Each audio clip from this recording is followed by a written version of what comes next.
ఈ రోజు ఈ వీడియోలో శైతాన్ అనే సినిమా గురించి మాట్లాడుకుందాం. మాధవన్, అజయ్ దేవగన్, జ్యోతిక, జానకి బోడివాలా లీడ్స్ గా వికాస్ బాల్ డైరెక్షన్ లో వచ్చిన సూపర్ న్యాచురల్ థ్రిల్లర్ ఇది.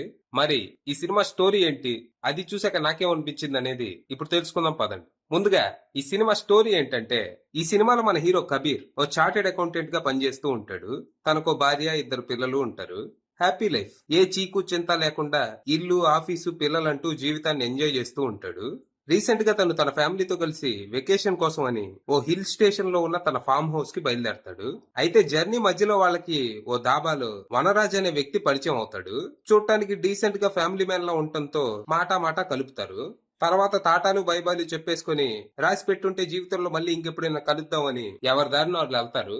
కానీ మన హీరో తన ఫామ్ హౌస్ కు వచ్చిన కాసేపటికి వనరాజ్ కూడా అక్కడికి వస్తాడు. ఏంటి ఫాలో అవుతున్నావా అని అడిగితే, అబ్బే అలాంటిదేం లేదు, నా ఫోన్ లో ఛార్జింగ్ అయిపోయింది, ఛార్జర్ ఏమన్నా దొరుకుద్దేమోనని ఇక్కడికి వచ్చాను, ఇది మీ ఇల్లు నాకు తెలియదు అంటాడు. సర్లే ఏదో కోఇన్సిడెన్స్ అయి ఉంటదిలే అని మన హీరో కూడా లైట్ తీసుకుంటాడు. కానీ కాసేపటికి అది కోఇన్సిడెన్స్ కాదని వాళ్ళకి అర్థం అవుతుంది. అంటే వనరాజ్ అక్కడి నుంచి కదలడు, ఇంట్లోంచి వెళ్ళమంటే వెళ్ళడు. ఏం కావాలని అడిగితే, నాకు మీ కూతురు కావాలి, తనని దానం ఇస్తే నేను తీసుకెళ్లిపోతా అంటాడు. అంతేకాదు, ప్రస్తుతానికి మీ కూతురు నా వశంలో ఉంది, బ్లాక్ మ్యాజిక్ ద్వారా తన్ని హిప్నటైజ్ చేశాను, ఇప్పుడు తను నేనేం చెప్తే అది వినుద్ది, నేను నవ్వమంటే నవ్వుద్ది, ఏడవమంటే ఏడ్చుద్ది, చావమంటే చచ్చుద్ది, చంపమంటే చంపుద్ది. సో నేను మీ కూతురు చేత చెయ్యకూడని పనులు, దిక్కుమాలిన పనులు చేయించకుండా ఉండాలంటే మీ కూతుర్ని మీరు నాకు మనస్ఫూర్తిగా దానం ఇవ్వాలి అంటాడు. మరి దానికి ఆ ఫ్యామిలీ రియాక్షన్ ఏంటి? అసలు ఈ వనరాజ్ ఎవడు, ఎందుకు వాళ్ళ కూతుర్ని వశపరుచుకున్నాడు? వశపరుచుకున్నాడు గుట్టు చప్పుడు కాకుండా తీసుకెళ్లిపోకుండా నాకు మీ ఆశీర్వాదం కావాలంటాడేంటి? తన కథ ఏంటి, తన ప్లాన్ ఏంటి? మరి చివరికి ఆ ఫ్యామిలీ తమ కూతుర్ని కాపాడుకోవటానికి ఏం చేసింది, ఏం చెయ్యగలిగింది, ఎలా పోరాడింది అనేది మీరు సినిమా చూసి తెలుసుకోవాలి. ఈ సినిమా నాకైతే నచ్చింది, చాలా థ్రిల్లింగ్ గా ఉంది. అసలు ఎవడో ముక్కు ముఖం తెలియనోడు ఒకటి ఇంటికి వచ్చి, నేను మీ కూతుర్ని వశపరుచుకున్నాను, తనని నాకు దానం ఇచ్చేయండి, లేకపోతే తన చేత ఏది పడితే అది చేయిస్తానంటే ఆ ఫ్యామిలీ పరిస్థితి ఏంటి? వాళ్ళ మానసిక పరిస్థితి ఎలా ఉంటది? తన కూతుర్ని కాపాడుకోవటానికి ఓ తల్లి పడే ఆరాటం ఏంటి, తండ్రి చేసిన పోరాటం ఏంటి అనేది చాలా గట్ రెంచింగ్ గా, at the same time thrilling గా చూపించారు. సినిమా స్టార్ట్ అయిన ఫస్ట్ 15 మినిట్స్ లోనే క్యారెక్టర్ల ఇంట్రడక్షన్లు, మన హీరో ఓల్డ్ సెటప్ అంతా అయిపోద్ది. అంటే ఇందులో జస్ట్ 5 క్యారెక్టర్లు ఉంటాయి, సో పెద్దగా టైం పట్టలేదు. ఇక వన్స్ ఎప్పుడైతే మన హీరో ప్రపంచంలోకి వనరాజ్ ఎంట్రీ ఇస్తాడో అక్కడి నుంచి సినిమాకి ఊపు వస్తుంది.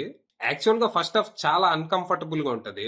వనరాజ్ చేసే పనులకి మనకి చిరాకు, అసహనం, కోపం పెరిగిపోతూ ఉంటాయి. కానీ ఇటు మనం గాని అటు హీరో ఫ్యామిలీ గాని తను ఏమీ చేయలేరు. ఇక ఇంటర్వెల్ ట్విస్ట్ కి కూడా మనకి మామూలుగా మండదు.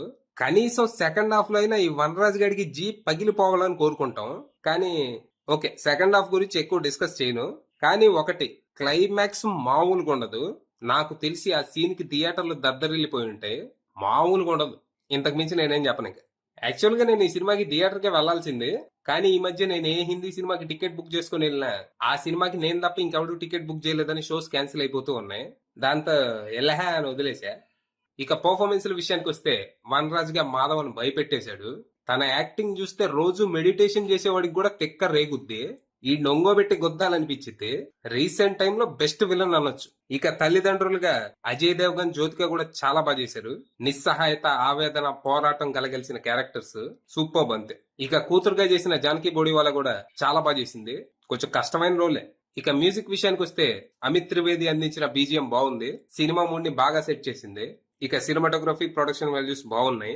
ఇక డైరెక్టర్ వికాస్ బాల్ విషయానికి వస్తే, తన పనితనం బాగుంది. యాక్చువల్ గా ఇది 2023లో వచ్చిన వర్ష్ అనే గుజరాతీ సినిమాకి హిందీ రీమేక్ అంట. మరి ఒరిజినల్ ని మ్యాచ్ చేశారో లేక బెటర్ చేశారో నాకైతే తెలీదు. అంటే యాక్చువల్ గా శైతాన్ రిలీజ్ కి ముందు వర్ష్ ని ఏ ఓటీటీ ప్లాట్ఫామ్ లో అవైలబుల్ గా ఉంచలేదంట. ఆ స్ట్రాటజీ బాగానే వర్కౌట్ అయింది.